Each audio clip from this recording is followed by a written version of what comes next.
Hey guys, welcome back to my channel. तो हम पढ़ रहे थे chapter 9 the theory of firm 2 the long run multiple input model. हमने इसके पार्ट 6 तक वीडियोस कंप्लीट कर लिए थे और आज मैं पार्ट 7 शूट कर रही हूँ। लास्ट वीडियो में हमने पढ़ा था टीआरएस का रिलेशन, ठीक है, कि टीआरएस में रिलेशंस हम निकालते कैसे हैं। और वो ऐसा था कि जब हमने उसे निकाला था तो वो हमने डिफ्रेंशिएट किया था, लाइक ये पूरा प्रोसेस किया था। ये मैंने लास्ट वीडियो में पूरा समझा रखा है। So if you have not watched it, go and have a just watch it, okay, क्योंकि वो हेल्प करेगा। अगर आपने वो नहीं कर रखा है तो आपको आगे का नहीं समझ में आएगा, ओके। तो और हमने एम के बीच में जो एक ही रिलेशन निकालना सीख लिया था। ये एक रिलेशन जो हमने निकाला था, ठीक है, यहाँ पे दे भी रखा है ब्रैकेट्स में। और फिर टी आर एस, क्योंकि हमें पता था MP1 divided by MP2। T R S is technical rate of substitution. MP1 is marginal product of input 1 divided by marginal product of input 2, okay. So ये यहाँ तक हमने कर लिया था। It has been already completed. अब हम करने जाएंगे 9.3 cost minimisation in the long run, which is a very very very important topic. तो हम इसे शुरू करेंगे आज इस वीडियो में।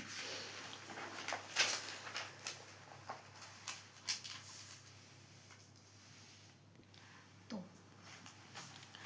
थोड़ा पहले हम लोग रिकैप करते हैं। I am sorry for the delay. Chapter 8 में जो कि था the theory of form 1 the single input output model, ठीक है। उसमें हमने क्या देखा था, उसमें हमारा जो गोल था इस चैप्टर में, हमारा जो गोल था वो था कि हमें सिर्फ करना था प्रॉफिट मैक्सिमाइज, ओके। उसके बाद हमने क्या कंसिडर किया था, y equals to F of X. Y क्या था, आउटपुट, ऑफ कोर्स एक सिंगल आउटपुट था, एफ एक्स हमारा था सिंगल इनपुट। एफ एक्स नहीं, सिर्फ एक्स की बात करें। Output was a function of single input, single output was a function of single input. हम पिछले चैप्टर में दोनों ही सिंगल लेके चल रहे थे कि हम एक इनपुट डालेंगे और एक ही आउटपुट बनेगा। फिर हमने निकाला था एवरेज कॉस्ट का फॉर्मूला, जो कि था हमारा total cost divided by Y. And marginal cost का फॉर्मूला भी हमने निकाला था, मार्जिनल कॉस्ट का फॉर्मूला जो कि था, आई होप सो क्लियरली दिख रहा है, differentiation of C of Y means the total cost function divided by D Y, मतलब डिफरेंशिएशन इस फंक्शन का, it's not divided, differentiation of cost function with respect to Y. यहाँ तक हमने पढ़ लिया था, ठीक है, ये हमने कंसिडर किया था। अब इस चैप्टर में क्योंकि ये है मल्टीपल इनपुट मॉडल, क्योंकि ये मल्टीपल इनपुट मॉडल, तो हमारे पास दो गोल हो जाते हैं यहाँ पे ऑटोमेटिकली। जैसे ही हमारा एक इनपुट और ऐड होता है तो हमारे दो गोल हो जाते हैं। एक तो हमारा पहले ही एज अ फॉर्म हम इस चैप्टर को पढ़ेंगे, ठीक है। हमने इस चैप्टर को अभी तक एज अ फॉर्म ट्रीट किया था और हमें ऐसे ही ट्रीट करना है। तो एज अ फॉर्म मैं अपना प्रॉफिट क्या करना चाहूँगी, मैक्सिमाइज, ऑफ कोर्स ही बात है। और हमें दूसरा करना है कि cost of production, this is production, हमें क्या करना है इसका, मिनिमाइज, ओके। हमें इसे मिनिमाइज़ करना है, हमें कॉस्ट ऑफ प्रोडक्शन मिनिमाइज़ करना है और प्रॉफिट मैक्सिमाइज़ करना है। यहाँ पर हमारे पास सिर्फ एक गोल था, यहाँ पर हमारे पास दो गोल आ जाते हैं, ठीक है। सेकेंड डिफरेंस हम यहाँ पर कंसिडर करते हैं, y is the function of x1 and x2, ठीक है। होते तो वैसे x1 x2 x3 up to xn तक हो सकते हैं, बट क्योंकि इस चैप्टर में हम सिर्फ सिंप्लिसिटी के लिए सिर्फ हम दो ही इनपुट को कंसिडर कर रहे हैं। तो ये है हमारा इनपुट 1, ये है हमारा इनपुट 2, ये हमारा आउटपुट, सिंगल आउटपुट। हमारा आउटपुट सिंगल ही रहेगा दोनों चैप्टर्स में, बस इनपुट में ही चेंज आ रहा है, ठीक है। अब यहाँ से हमने निकाला था टी आर एस था हमारा marginal product input of 1 divided by marginal product input of 2। T R S के बारे में एक जो अच्छी खास बात हमें और पता है वो ये है कि इट इज़ द नेगेटिव, यूँ कह लो, माइनस स्लोप ऑफ आइसोक्वांट। एक आइसोक्वांट की स्लोप से जब आप माइनस मल्टीप्लाई कर देते हो तब आपका टेक्निकल रेट ऑफ सब्स्टिट्यूशन निकल आता है। ठीक है, ये बहुत इंपॉर्टेंट पॉइंट है और इसमें आगे यूज़ भी करूँगी, इसलिए मैंने पहले बता दिया है। ठीक है, तो ठीक उसी तरह अब हम इस आगे बढ़ते हैं। ठीक है, तो कॉस्ट मिनिमाइजेशन हम देख रहे हैं इन लॉन्ग रन। ठीक है, जो हमारा इससे पहले वाला चैप्टर था वो भी वैसे ही था, बस उसमें फॉर्म एक यूज़ हुआ था। उसमें जो है कि हमारा जो इनपुट था वो एक ही था, इसमें हम मल्टी इनपुट कर रहे हैं। तो अब ये कह रहा है कि Y C M is not use in chapter 8। ये मैंने खुद रिमार्क बनाया था। इसका रीज़न ये है कि चैप्टर 8 में हम कॉस्ट मिनिमाइजेशन क्यों नहीं कर पा रहे थे। वो इसलिए नहीं कर पा रहे थे क्योंकि हमारे पास जो वाई था, फॉर्म प्रोड्यूस कर रहा था वाई को विद वन इनपुट एक्स। ठीक है, और प्रोडक्शन फंक्शन हमारा ये था। अब वाई को प्रोड्यूस करने का सिर्फ एक लौता तरीका था एक्स डालना। ठीक है, there is only one way to produce a given level of Y not and only one possible cost use X not. ठीक है, ये हमने समझ लिया कि मतलब एक इनपुट को बनाने के लिए एक ही कॉस्ट हमें चाहिए था और वो ही उसके लिए रीज़नेबल था, तो हम उतना ही पे करते थे। तो ये सिंगल इनपुट था। इसमें हम अगर चीपर सर्च करेंगे तो हमारे लिए वेस्ट ऑफ टाइम होता था क्योंकि वो एग्जिस्ट ही नहीं करता। ठीक है, तो बहुत टाइम लगता फिर उसके लिए। बट क्योंकि हमारा इस चैप्टर में हम दो इनपुट ले रहे हैं, दो इनपुट, तो उसमें हमें कॉस्ट मिनिमाइजेशन देखना पड़ेगा, हमें कंपेयर करना पड़ेगा, देखना पड़ेगा। ठीक है, तो इसलिए कॉस्ट मिनिमाइजेशन नाम की चीज़ इस चैप्टर में एग्जिस्ट करती है बट वो पिछले चैप्टर में एग्जिस्ट नहीं करती है। ठीक है, अब आगे का पार्ट पढ़ते हैं। देखो, हमें पता है इस चैप्टर से में कि y is a function of fx1 and fx2। ठीक है, हमने price of one unit of Y की वन यूनिट यानी वन यूनिट ऑफ आउटपुट का हमने जो प्राइस लेट माना है, ये सब लेट पे चल रहा है, पी माना है। ठीक है, अब कॉस्ट ऑफ इनपुट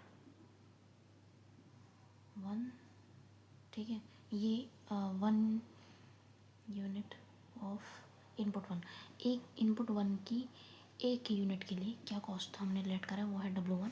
ठीक है, cost of one unit of input two वो हमने माना है W2। ठीक है, यहाँ तक क्लियर है। अब अगर मैं कहूँ टोटल रेवेन्यू, टोटल रेवेन्यू कैसे बनेगा? टोटल रेवेन्यू क्या होता है? P इंटू वाई, यानी हमने कितना आउटपुट प्रोड्यूस किया है उसका total price. Okay, Y P. ठीक है, टोटल कॉस्ट क्या होगा? Total cost of production, production वो क्या होगा? वो होगा W1 into x1 plus W2 into x2, ये होगा।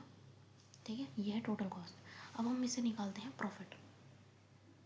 अब प्रॉफिट हमें पता है total revenue minus total cost होता है, या revenue cost minus total cost होता है। ठीक है, तो हम इसे लिखेंगे P Y minus W(x1) plus W(2)(x2). ठीक है, this is our profit function, this is our profit function. ठीक है, ये हमारा प्रॉफिट फंक्शन है जो कि यहाँ पर भी दे रखा है। यही मैंने अभी एक्सप्लेन किया है कि ये कैसे आ रहा है। इसको अगर मैं थोड़ा सा और डिफाइन करके लिखूँ तो मैं अगर इसे पूरा वाई के टर्म्स में चेंज कर दूँ फॉर एग्जांपल, तो हम इसे ऐसा कह सकते हैं, it be equal to P Y minus C of Y,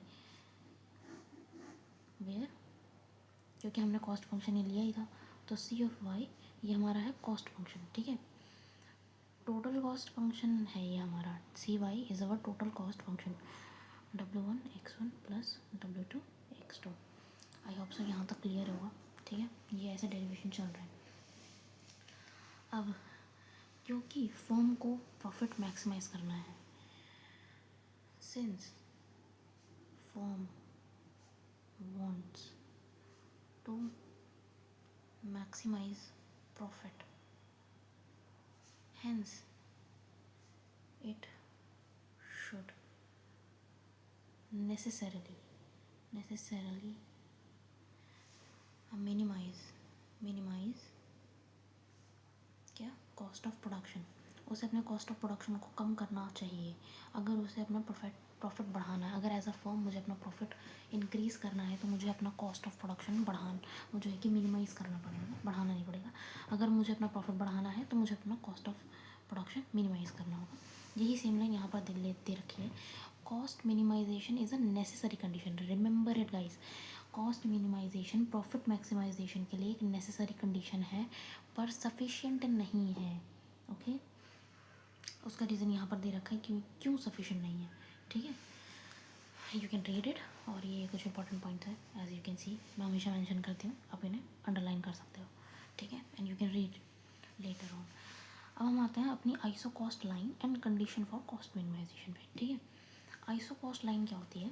iso cost line is a set of input combinations x1 x2 all with same cost। इन सबका सेम कॉस्ट है, यानी हमारा W1 और W2 फिक्स्ड है for a given level of C not. The iso cost line of graph is this. ये हमारा iso cost line होता है, मतलब हमारा W1 और W2 फिक्स्ड है। ठीक है, मतलब हमारा जो कॉस्ट हैगा इनपुट 1 का और कॉस्ट हैगा इनपुट 2 का, वो फिक्स होता है। सिर्फ हमारा वेरी करता है नंबर ऑफ आउटपुट। ओके, सो मैं यहाँ पे इसको लिख भी दे रही हूँ, iso cost lines. Okay, iso cost lines ये सेट ऑफ लाइन्स होती हैं x1 और x2 की जब हम W1 और W2 फिक्स करते हैं। तो W1 एंड W2 और ये फिक्स्ड होते हैं। ठीक है, क्योंकि उसने यहाँ पे ऑलरेडी बोल दिया है कि all with the same cost है, सबका सेम कॉस्ट। ठीक है, बट x1 एंड x2 यानी number of units like quantity can very, ये वेरी कर सकती है। ठीक है, तो कॉस्ट फंक्शन का बनता है C not equals to W1 x1 plus x2 W2। Like आप लिख सकते हो कॉस्ट W2 x2 होता है, वो मैंने आगे पीछे लिख दिया। ओके, नाउ बट अब इसका एक एग्जांपल लेते हैं। ठीक है, उससे आपको क्लियर हो जाएगा कि इसका कहने का क्या मतलब है। फॉर एग्जांपल हमारा है x1 नहीं, हम मानते हैं हमारा इनपुट 1 है। मान लेते हैं हमारा इनपुट 1 हैगा मैंगो। ओके, हम मैंगो मिल्क शेक बना रहे हैं, तो इनपुट 1 है हमारा मैंगो और इनपुट 2 है हमारा क्या, मिल्क। ठीक है, of course mango milk shake बना रहे हैं तो मैंगो मिल्क लगेगा ही लगेगा। ठीक है, अब प्राइस ऑफ मैंगो यानी W1 जो हमारे पास है वो फिक्स्ड है, वो हमने लेट मान लिया है 2 रुपीज़ पर केजी। ओके, ₹2 पर केजी। W2 हमने मान लिया है ₹4 पर लीटर। ओके, पर लीटर। ओके, ठीक है। अब हमें ऐसा फंक्शन, अब हमारा जो कॉस्ट ऑफ प्रोडक्शन है वो हम फिक्स एक बार कर रहे हैं। ठीक है, एंड लेट हमारा कॉस्ट ऑफ प्रोडक्शन जो है, कॉस्ट ऑफ प्रोडक्शन जो कि C नॉट, वो हमने फिक्स कर दिया है। कितना कर दिया है? हमने फिक्स कर दिया है 100 फॉर एग्जांपल। तो हमारी जो इक्वेशन बनेगी वो ऐसी बनेगी कि 2x1 प्लस, क्योंकि हमारी जो ओरिजिनल इक्वेशन थी वो क्या थी, W1x1 प्लस। ओके, सो ये हमारा बनेगा, क्योंकि जो हमारा ओरिजिनल था वो था W1x1 plus W2x2 equals to C not. अब हमने लेट ये सब मान लिया। ठीक है, तो 2x1 W1 की जगह पे आ जाएगा 2 और W2 की जगह पे आ जाएगा 4, x2 इक्वल्स टू 100। अब बहुत सारी x और इस इक्वेशन में x2 and x1, okay, x1 and x1 and x2 can very. ठीक है, मतलब उनकी बहुत सारी वैल्यूज़ हो सकती हैं। जैसे मैं कुछ वैल्यूज़ निकाल के दिखाती हूँ। तो मैंने कुछ ही वैल्यूज़ निकाली है x1 और x2 की। सी, हम कुछ भी x1 और x2 पुट करें, जैसे x1 और x2 ये पुट करेंगे तो भी हमारी इक्वेशन सेटिस्फाई हो जाएगी ये वाली, और 20 और 15 पुट करेंगे तो भी सेटिस्फाई होगी, 30 और 10 पुट करेंगे तो भी सेटिस्फाई होगी। ठीक है, तो it's a iso cost line. ये हमारा एक लीनियर लाइन का जो कि फंक्शन है, लीनियर फंक्शन है, जिसको हम प्लॉट करेंगे ग्राफ पर, जिसकी वजह से जो हमारा कॉस्ट फंक्शन होता है वो हमेशा स्ट्रेट लाइन होता है। ठीक है, हमारा जो कॉस्ट फंक्शन होता है, function is always a straight line. Okay, एक बहुत इंपॉर्टेंट पॉइंट यहाँ पर है, बुक में इन्होंने क्या करा है कि हमें फंक्शन दिया और इन्होंने बोला है कि आपको ये फंक्शन देख के ऐसा लग सकता है। ठीक है, और ये function if you remember this function is a function of I C means indifference curve, ठीक है। तो एक जो डिफरेंस होता है इंडिफरेंस कर्व में और आइसोकॉस्ट में, वो ये होता है जो कि पीछे दिए रखा है।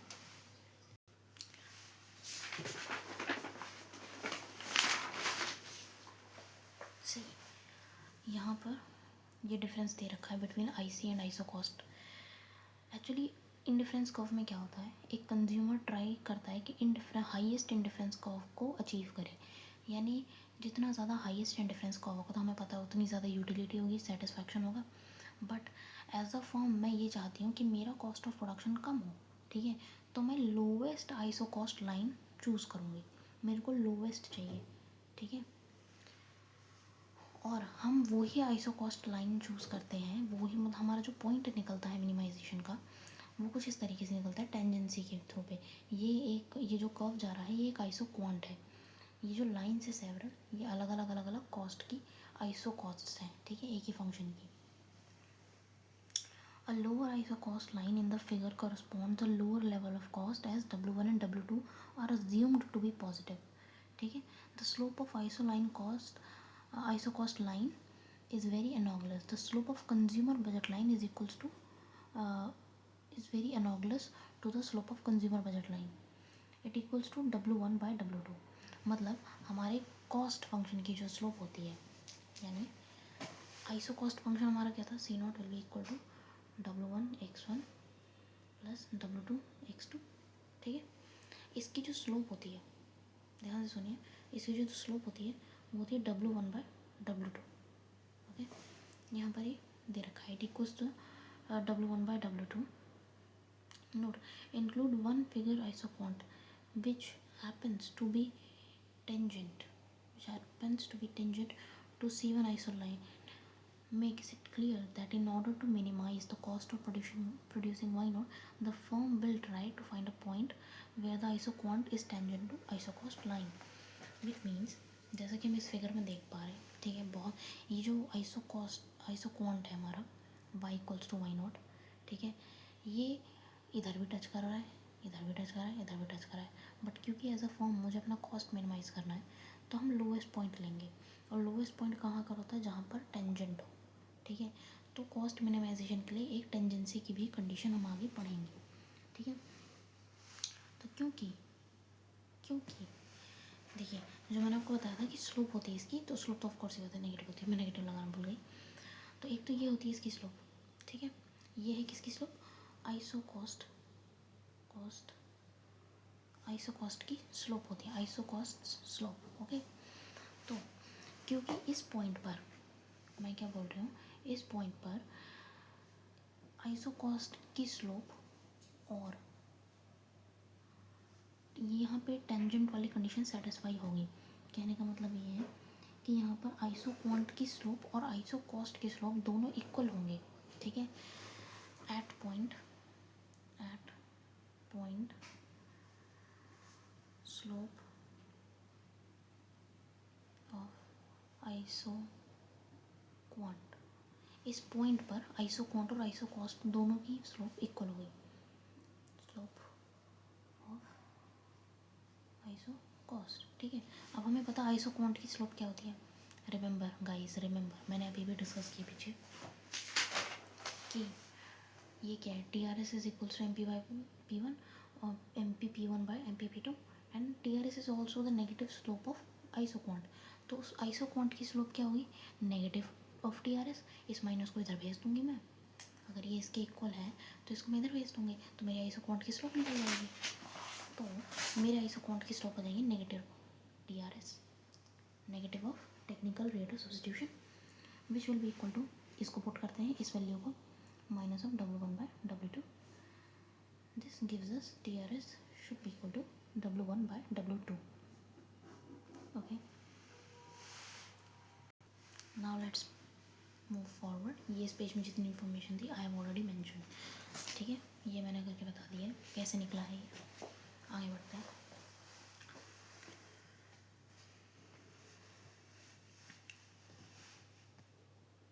Now, ठीक है, see listen, अब to produce an arbitrary y at the least cost the firm will solve a pair of input levels, ठीक है, which we will call this.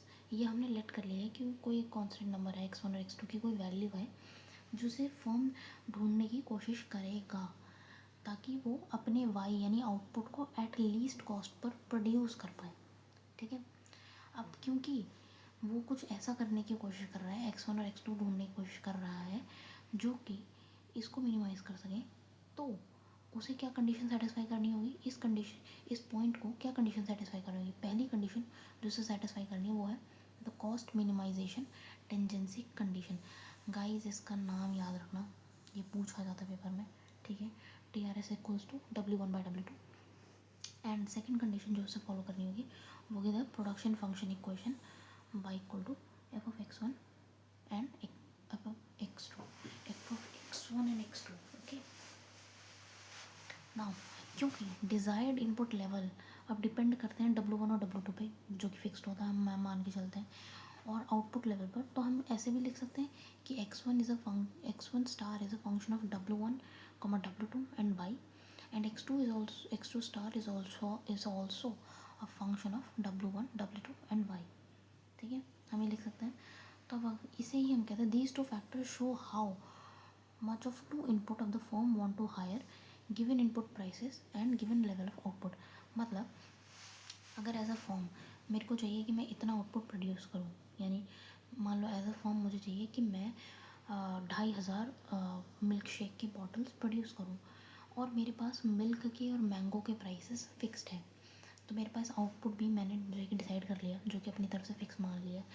तो क्योंकि वो दोनों फिक्स है, तो अब मुझे ये पता करना है कि मेरे को कितना इनपुट हायर करना होगा as a labour, as a raw material, क्या दोनों इनपुट कितने चाहिए ताकि मेरा वो आउटपुट प्रोड्यूस हो सके।